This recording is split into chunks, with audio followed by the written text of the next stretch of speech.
زیادہ نفع پہنچے، اور اس کے برعکس جو ناپسندیدہ چیز ہے وہ ہے بدبو یا کوئی بدبودار چیز۔ منع فرما دیا کہ مسجد میں کوئی ایسی حلال چیز بھی جس میں کراہت کے طبعی کا پہلو ہو، کراہت شرعی نہیں، کراہت طبعی کا پہلو ہو، وہ بھی کر کے مسجد میں نہیں آنا۔ کیوں؟ اس کی جو حکمت بیان کی گئی، فرمایا ایک تو ملائکہ کو اذیت ہوتی ہے، اور دوسرے جو تمہارے ساتھ نمازی نماز پڑھے انہیں اذیت ہوتی ہے۔ یہ دونوں ہی مکروہ اور ممنوع پہلو ہیں۔ اس سے مزید شدت پیدا ہوتی ہے اس جمالیاتی ذوق میں، کیونکہ جمالیاتی ذوق یہ نہیں ہوتا کہ آپ خود تو بڑے خوبصورت، بڑے صاف ستھرے، نفیس الطبع، لطیف الطبع ہوں اور آپ کے ارد گرد گند پڑا ہوا ہے، اور پھر اس پر آپ کو کوئی ناگواری بھی محسوس نہ ہو۔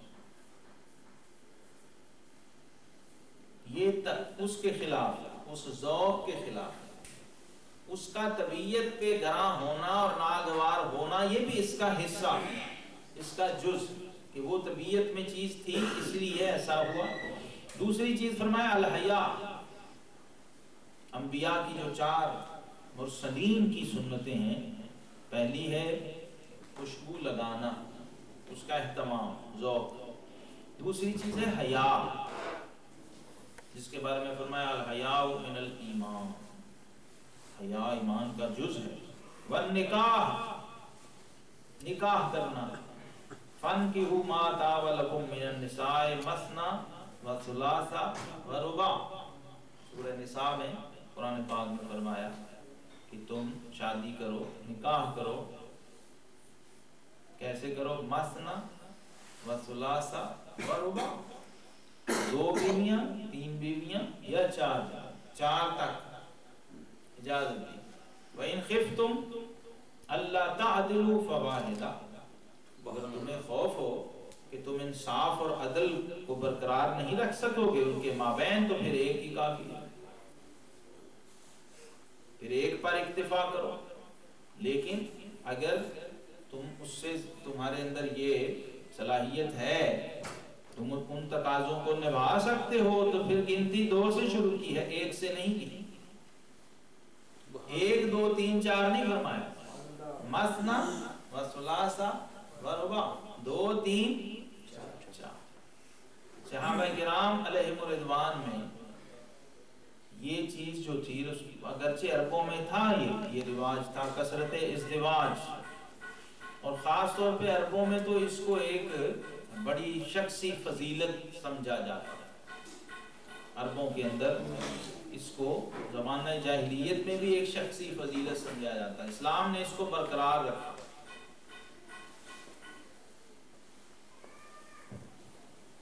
اسلام نے اس چیز کو برقرار رکھا، اور نبی کریم علیہ السلام نے جو نکاح کے معاملے میں 4 سے بھی زیادہ نکاح فرمائے، عام امتی کو 4 کی اجازت ملی، لیکن حضور علیہ السلام کی جو خصائص ہیں، ان خصائص میں سے ایک خصوصیت یہ ہے کہ آپ نے 9 ازواج مطہرات کو اپنے حرم میں بیک وقت رکھا، جو امہات المومنین ہیں، وہ بھی آج کے ہمارے اس درس کا ایک خاص پہلو ہے۔ اور چوتھی چیز فرمایا والسواک، مسواک کرنا، یہ بھی انبیاء کرام علیہ السلام کی ایک مستقل سنت ہے۔ دیکھیں اس کا تعلق بھی طہارت سے ہے، صفائی سے ہے اور نظافت سے۔ اللہ تبارک و تعالیٰ جس کی آپ نماز پڑھ رہے ہیں، جس کی آپ عبادت اور بندگی کر رہے ہیں، سب سے بڑی بات تو یہ ہے ان اللہ جمیل یحب الجمال، اللہ تعالیٰ خود جمیل ہے، حسین ہے، خوبصورت نہیں۔ بعض لوگ کہتے ہیں خوبصورت، یہاں احتیاط درکار ہے۔ حسین ہے کیونکہ وہ صورت سے پاک ہے، وہ صورت سے پاک ہے۔ جمیل کا ترجمہ میں حسین کرتا ہوں، اگر آپ کے میرے لیے ہو پھر ہم خوبصورت بھی کر سکتے ہیں۔ وَيُحِبُّ الْجَمَالَ، کیونکہ جو حسین ہوگا وہ حسن کو پسند بھی کرے گا. بے شک. یہ نہیں ہو سکتا کہ وہ خود تو حسین ہو اور اسے حسن پسند نہ ہو. یہ احسان کا لفظ وہیں سے نکلا ہے. احسان یہ اسی میں آئے گا. عبادت بھی اسی کی حسین ہوگی بے شک جس میں ذوق حسن ہوگا. سبحان اللہ. بندگی کا حسن وہی پیدا کر کے دکھائے گا. اس لیے اللہ تبارک و تعالیٰ نے روئے زمین پہ جب بھی کسی پیغمبر کو بھیجا تو اس زمانے کا سب سے خوبصورت انسان بنا کر، صورت کے اعتبار سے بھی. اور حضرت حسان گواہ ہیں جو عینی شاہد ہیں. وَأَحْسَنُ مِنْكَ لَمْ تَرَ قَطُّ عَيْنٌ وَأَجْمَلُ مِنْكَ لَمْ تَلِدِ النِّسَاءُ. کہ آپ جیسا حسین نہ میری آنکھ نے دیکھا نہ کسی کی آنکھ نے دیکھا اور نہ کبھی کسی ماں نے ایسا حسین لال جنا. خلقت مبرأ من كل عیب، کہ آپ کو آپ کے بنانے والے نے ہر عیب سے پاک پیدا فرمایا. انک قد خلقت کما تشاء، بلکہ ایسے بنایا جیسے آپ نے چاہا ہو. ایسا بنایا، ایسا حسین و جمیل بنا. یہ جو حسن تھا حضرت یوسف علیہ السلام کا، جو حسن یوسفی بڑا مشہور ہے. ایک روایت میں کہ حضور علیہ السلام نے فرمایا کہ میرے بھائی یوسف جو ہیں، حسن بھی دو طرح کا ہوتا ہے. ایک حسن صبیح ہوتا ہے، ایک حسن ملیح ہوتا ہے. فرمایا میرے بھائی یوسف جو ہیں وہ صبیح تھے، حسن میں صبیح تھے، اور میں حسن میں ملیح ہوں. وہ صباحت والے تھے، میں ملاحت والا. یہ جو ملاحت والا حسن ہے یہ کچھ اور ہی اس کی کیفیات ہوتی ہیں، اس کی کچھ اور تاثیر ہوتی ہے. یوسف علیہ السلام کا حسن یہ تھا کہ وہ اس کی جو ظاہری کرنیں تھیں وہ دیواروں پہ پڑتی تھیں. جب چلتے تھے یوسف علیہ السلام مصر کے بازاروں میں تو باقاعدہ حسی کرنیں، شعائیں دیواروں سے ریفلیکٹ ہوتی تھی. اس لیے وہ بعض دفعہ نقاب رکھتے تھے، کثرت سے چہرے پر نقاب رکھتے تھے. اور پھر موسیٰ علیہ السلام جب طور سے ہو کے آئے تو ان کے ہاں بھی یہی کیفیت پیدا ہو گئی. جو ان کا چہرہ دیکھ لیتا اس کی بینائی چلی جاتی، وہ تاب ہی نہیں تھی اس میں. پھر وہ بھی نقاب رکھتے تھے، پردہ رکھتے تھے. اور ایک حسن ملیح ہے جو مدینہ میں بغیر پردے کے پھرتا تھا، بددعا کا چہرہ، اور سب یکساں فیضیاب ہو رہے. حبشے کا بلال بھی اور مکے کا عثمان بھی خوبصورت ترین آدمی. حضرت عثمان ذو النورین دو پیغمبروں کے ہم شکل، سیدنا عثمان رضی اللہ تعالیٰ ذو النورین. تو ایسا ایک صباحت و ملاحت کا وہ امتزاج تھا کہ وہاں افریقہ کا بلال بھی، سیدنا بلال رضی اللہ عنہ بیٹھے ہیں، اور سیدنا عثمان ذو النورین بھی بیٹھے ہیں رضی اللہ تعالیٰ عنہ. تو سبھی فیضیاب ہو رہے ہیں اس حسن سے.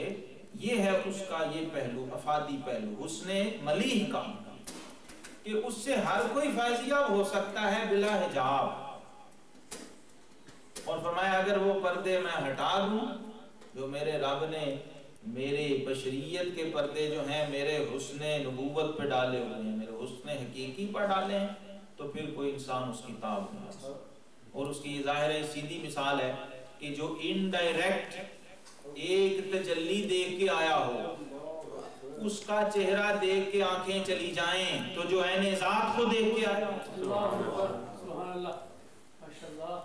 ہاں کیا عالم ہوگا. یہ اس حسن ملیح کا معجزہ تھا کہ عین ذات کو دیکھ آنے کے باوجود بھی سب عام و خاص یکساں اس چہرہ والدعا کو دیکھتے ہیں اور کسی کی بینائی نہیں جاتی.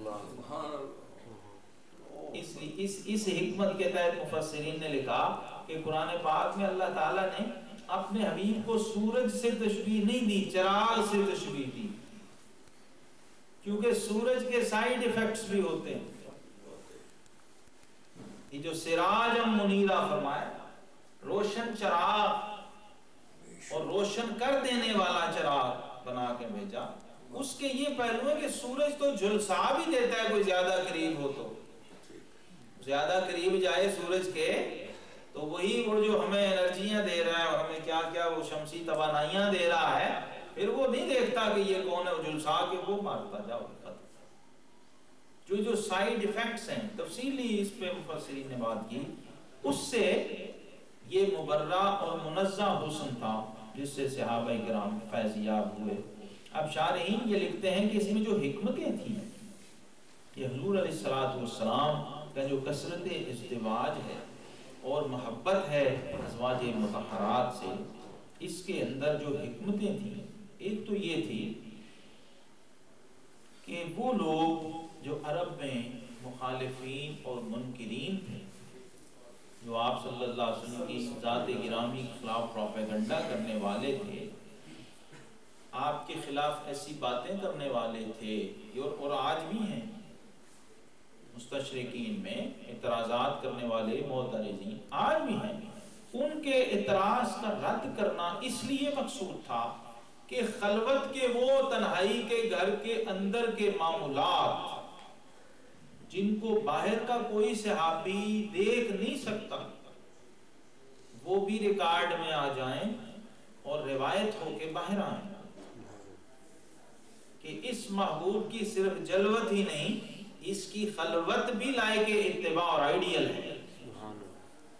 گھر سے باہر ہی نہیں، گھر کے اندر بھی، چار دیواری کے اندر